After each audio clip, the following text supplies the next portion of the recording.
जब हौसले बुलंद हो तो पहाड़ भी एक मिट्टी का ढेर लगता है। जब सामने हो छत्रपति संभाजी महाराज तो खुद औरंगजेब को भी डर लगता है। आज की ये वीर गाथा एक ऐसे महान योद्धा की है जिसने स्वराज्य और अपने देश के लिए अकेले ही मुगलों से युद्ध किया और उनको अकेले ही रणभूमि में धूल चटा दी। उन्होंने अपने जीवन काल में 120 से भी ज्यादा युद्ध लड़े और शायद वो इतिहास में इकलौते ऐसे योद्धा होंगे जिन्होंने अपने पूरे जीवन में एक भी युद्ध नहीं हारा। जब संभाजी महाराज केवल 2 साल के थे तो उनकी मां का निधन हो गया। उनकी मां के निधन के बाद उनका पालन पोषण उनकी दादी मां जीजाबाई ने किया। उनके पिता छत्रपति शिवाजी हर वक्त स्वराज की स्थापना के लिए युद्ध करते रहते थे, जिससे कि मासूम लोगों पर मुगल राजाओं द्वारा किया गया अत्याचार रोका जा सके। संभाजी को बचपन से ही एक सीख दी गई थी कि युद्ध हमेशा शक्ति से ही नहीं बल्कि युक्ति से भी जीता जाता है। महज 9 साल की छोटी सी उम्र में उनके पिता की तरफ औरंगजेब ने दोस्ती का झूठा हाथ बढ़ाया और उन्हें और उनके पिता को 1000 मील दूर आगरा बुलाकर पहले तो उनका अपमान किया, फिर उन्हें धोखे से बंदी बना लिया। पर वो कहते हैं ना कि जिनके इरादे पत्थर से भी ज्यादा मजबूत होते हैं उन्हें कैद करने वाली कोई दीवार आज तक नहीं बनी। अपनी सूझबूझ और बुद्धि से संभाजी ने खुद को और अपने पिता को औरंगजेब और उसके 10 लाख से भी ज्यादा सैनिकों के पहरे से आसानी से बाहर निकाल लिया और वो सही सलामत रायगढ़ किला पहुंच गए। जब संभाजी 10 साल के हुए तो उन्हें अम्बेर के राजा जयसिंह के पास रणकौशल और राजनीति सीखने के लिए भेज दिया गया। जब वो 13 साल के हुए तब तक उन्हें 13 भाषाएं आती थीं। 14 साल की छोटी उम्र में उन्होंने 3 महान शास्त्रों की रचनाएं कर डाली। जिस उम्र में लोग शास्त्र पढ़ भी नहीं पाते उस उम्र में छत्रपति संभाजी महाराज ने नायिका भेद, 7 शतक, नक्षिका जैसे महान शास्त्रों की रचना कर डाली। 7 शतक में संभाजी ने श्री गणेश जी की एक अद्भुत तरह से वर्णन किया जो कि शायद ही आज तक किसी और ने किया होगा। जब वो 19 साल के हुए तो अपने पिता का साथ देते हुए उनके पीछे से पूरे रायगढ़ की दौड़ भाग उन्होंने अपने सर ले ली। और जब संभाजी 23 साल के थे तब उनके पिता छत्रपति शिवाजी का तेज बुखार के चलते निधन हो गया। अक्सर कहते हैं कि एक महान राजा के जाने के बाद उसका राज्य भी कमजोर हो जाता है, लेकिन संभाजी ने ऐसा नहीं होने दिया, बल्कि उन्होंने ये सोचा कि अपने राज्य को और मजबूत कैसे बनाएं और पूरे देश में फिर से स्वराज्य कैसे स्थापित करें। मराठा साम्राज्य मुगल, सिंध, मैसूर और पुर्तगाल के बीच में स्थित था। संभाजी को ये बात पता थी कि उनके पास अभी धन की कमी है और इसीलिए उन्होंने औरंगजेब के औरंगाबाद किले पर आक्रमण कर दिया और उसे जीत लिया। और ये बात जानकर औरंगजेब हैरान हो गया कि महज 23 साल के लड़के ने औरंगाबाद किले पर कब्जा कर लिया। और इसके बाद औरंगजेब ने संभाजी को हराने की कई कोशिशें की, लेकिन एक भी कोशिश सफल नहीं हो सकी। संभाजी ने एक बार नहीं बल्कि बार लगातार मुगल सल्तनत को हराया। संभाजी के 20,000 महारथियों के हाथों से औरंगजेब की 8 लाख की विशाल सेना तबाह हो गई थी। लेकिन औरंगजेब ने गोवा के पुर्तगालियों का सहारा लेने की सोची और संभाजी ने उनको भी धूल चटा दी। औरंगजेब अब संभाजी से इतना ज्यादा परेशान हो गया था कि उसने ये कसम खा ली कि जब तक वो संभाजी को मार नहीं देता तब तक वो अपना ताज नहीं पहनेगा। और इन्हीं सब के चलते औरंगजेब का ध्यान उत्तर भारत से हटता चला गया और इसी का फायदा उठाकर संभाजी महाराज ने राजस्थान, पंजाब, बुंदेलखंड जैसी जगहों पर एक बार फिर से भारतीय साम्राज्य को उभारने लगे, जिन पर ना जाने कब से मुगल जैसे घटिया चोरों ने कब्जा कर रखा था। और यही संभाजी महाराज की सबसे बड़ी जीत थी। अगर छत्रपति शिवाजी महाराज ने स्वराज की जंग छेड़ी तब छत्रपति संभाजी महाराज ने उस स्वराज की जंग को जिंदा रखा। सिर्फ 9 सालों के अंदर ही संभाजी ने 120 लड़ाइयां लड़ी और उन सब में एक भी नहीं हारी।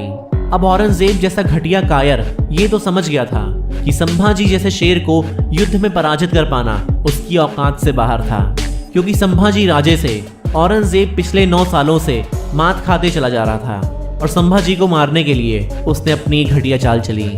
लेकिन वो कहते हैं ना कि घर का भेदी लंका ढाए, और यही हमें यहाँ देखने को मिला। दरअसल उस समय संभाजी ने अपनी पत्नी के भाई गनोजी शिर्के को वतनदारी देने से मना कर दिया, क्योंकि ये स्वराज्य के विरुद्ध था और संभाजी ऐसा कोई भी काम नहीं करना चाहते थे जो कि स्वराज्य के विरुद्ध हो। और जब एक दिन संभाजी महाराज अपने सहयोगी कमल कलश के साथ संगमेश्वर में किसी गुप्त मार्ग से जा रहे थे तभी गनोजी शिर्के ने इस बात की खबर औरंगजेब के एक सेनापति को दे दी और वो सेनापति मामूली से 2000 सैनिक लेकर संभाजी के पास उन्हें पकड़ने के लिए पहुंच गया। जिसकी परछाई को 8 लाख सैनिक तक नहीं छू पाए, उसे सिर्फ 2000 सैनिकों द्वारा पकड़ा गया, क्योंकि उनके अपनों ने ही उन्हें धोखा दिया। औरंगजेब इस बात से बहुत खुश हुआ और उसने संभाजी से बदला लेने की सोची। उसने हुक्म दिया कि संभाजी और कवि कलश को उल्टा ऊंट से बांध दिया जाए और उन्हें कोड़ों से मारा जाए। उन्हें पूरे शहर में घुमाया जाए और उन्हें पत्थर से मरवाया जाए। और फिर इन सारे जुल्म को करने के बाद उस घटिया औरंगजेब ने संभाजी के सामने 3 प्रस्ताव रखे। पहला, कि मराठा साम्राज्य मेरे हवाले कर दो। दूसरा, कि आज तक जो भी सोना और जमीन तुमने लड़ाई में जीती है वो मुझे दे दो। और तीसरा ये कि अपना धर्म परिवर्तन कर लो। ये 3 काम कर लो, मैं तुम्हें ताकतवर बना दूंगा। लेकिन शेर चाहे पिंजरे में हो या जंगल में, शेर शेर ही होता है। संभाजी महाराज और कवि कलश की आंखों में थोड़ा सा भी डर नहीं था और संभाजी ने साफ साफ ये मना कर दिया कि मैं तुम्हें मराठा साम्राज्य नहीं दूंगा और ना ही अपना धर्म परिवर्तन करूंगा।